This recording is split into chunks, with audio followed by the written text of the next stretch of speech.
On voudrait tous arrêter ce flux incessant de pensées qu'on n'a pas toujours l'impression de maîtriser, qui nous submerge à tel point qu'il devient en soi un bruit qui s'ajoute au bruit de la vie courante et qui finit par être en soi une agression intérieure non maîtrisée. Ou même on peut avoir l'impression que ce sont les bruits extérieurs qui sont venus nous parasiter le cerveau. Quand les petits écureuils sous le crâne courent trop vite.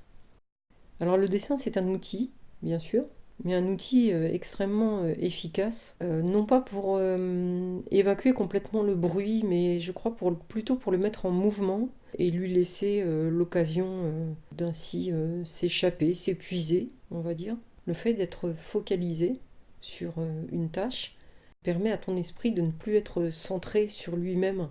Le flow, c'est un état de pleine conscience, d'attention décentrée. Donc ton attention se détache progressivement de ses pensées, mais elles sont toujours là, elles circulent, tu laisses faire. Tu laisses les associations d'idées, tu laisses venir. Et c'est ce qui permet ce mouvement, cette circulation qui se remet en marche. À mon sens, c'est ce qui permet justement de vider l'esprit et de faire silence. Une forme de pensée sur laquelle on peut être à la fois attentif, mais à la fois comme un peu extérieur, comme un petit peu observateur.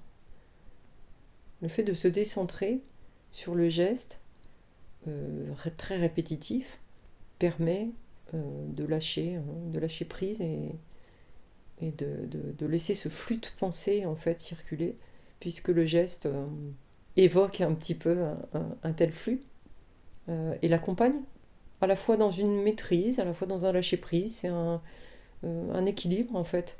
Et puis quelque chose qu'on peut trouver paradoxal, mais ça ne l'est pas tant que ça.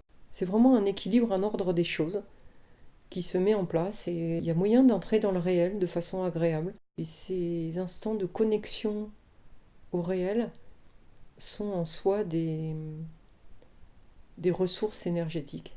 Voilà.